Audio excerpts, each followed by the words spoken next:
And if we clear this method of thinking up, you're actually going to get so much more clarity, and you'll also be better equipped for your pursuit of happiness. So generally speaking, we walk through the world as a human. Hello. That's us.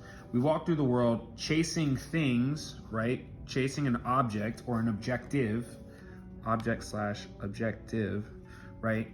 With the belief that it will lead to a specific outcome.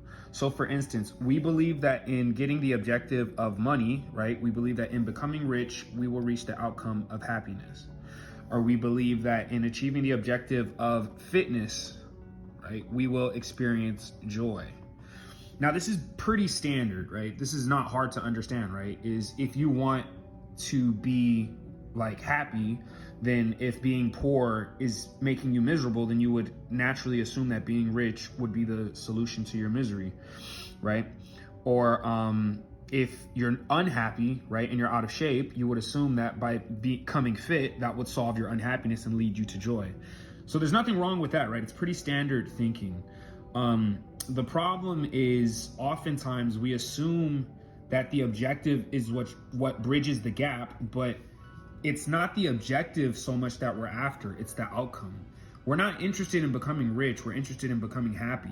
We're not explicitly interested in becoming fit, we're explicitly interested in the joy that we associate, that we tie to fitness, right? We don't care about money. Money doesn't mean anything except for the meaning that we implant onto it.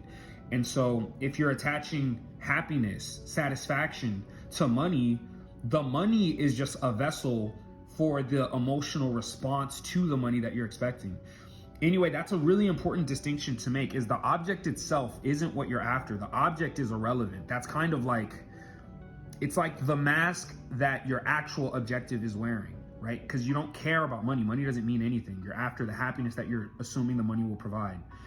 Let's take something like affection, right? You are seeking affection, but the question is, what are you tying that affection to? What outcome do you attach to that affection, right? Most people are, again, attaching like satisfaction, right? Or a sense of self-worth, because they don't feel worthy unless they get affection. But the affection isn't necessarily what they're after. They're after the response that acquiring the affection will give them. Okay, so let's tie that to a relationship interaction. Right? Hypothetically, let's say, and it doesn't matter who's who, man, woman, woman, woman, it's all the same.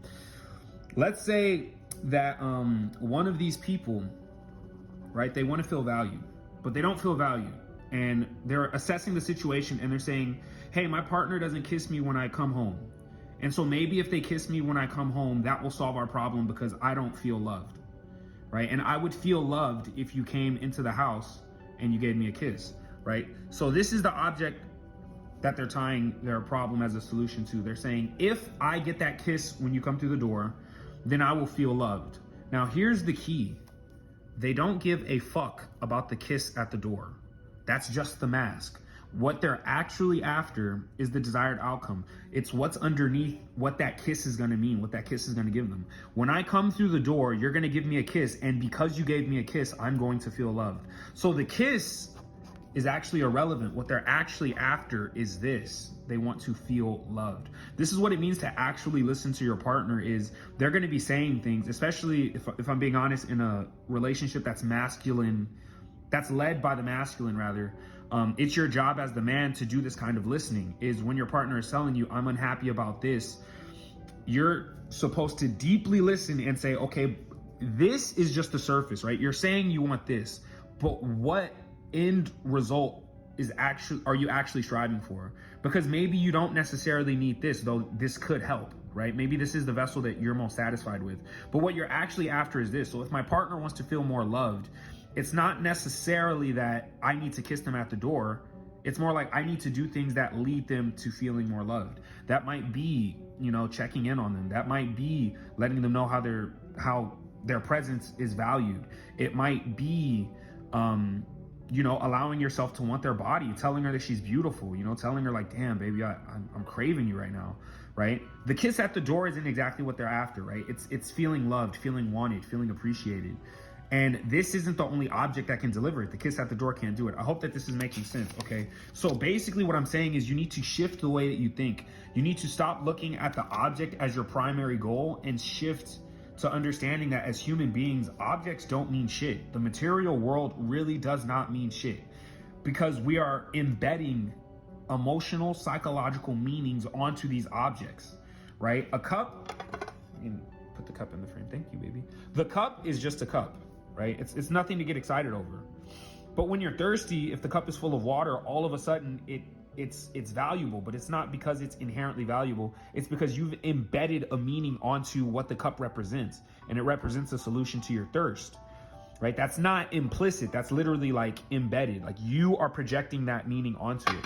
So there are these objects that we're projecting these meanings onto, but you need to see through just the object, and you need to move to a place of thinking where you're saying, okay, what is my desired outcome? What meaning am I attaching into this object? What meaning am I attaching onto this action or this accomplishment, right? Or this, whatever it is, right? Because it's always going to tie to something emotional or psychological. It's not the thing itself. It's what the thing is going to provide you, the response that you're going to have in regard to the thing. So basically what I'm saying is you need to question your cause and effects, right? And this is a part of structuring your beliefs, right? But also like really studying them and challenging them is the big thing. So like, for instance, most people, they think if I get A, then that'll lead me to B. If I get rich, that'll lead me to confidence, right? If I get popular, that will lead me to worth, right? Now, here's the part that's actually depressing as fuck. And this is why a lot of people really want to kill themselves after achieving like the heights of their goals, and then they realize that it's empty, is because oftentimes you expect to get rich, right? And you're believing that it's going to lead you to confidence, and all you find is you're rich, but you're still the same person, right? It's because the object was never the point. The whole point is the response that you were going to get to it.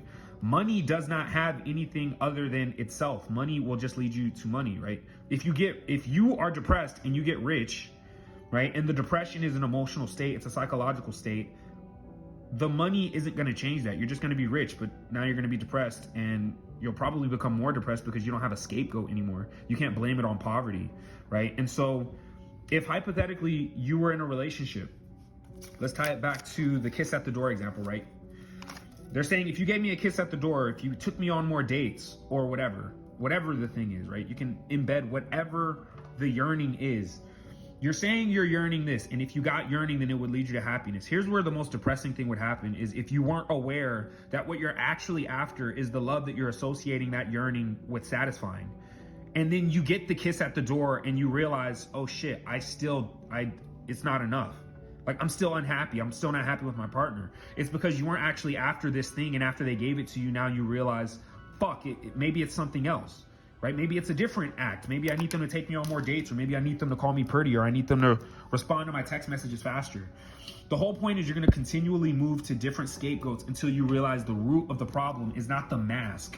It's the desired outcome. What are you actually after? So you need to pursue what you're actually after rather than going after these things that are, again, just things. They're just masks. Go to the root.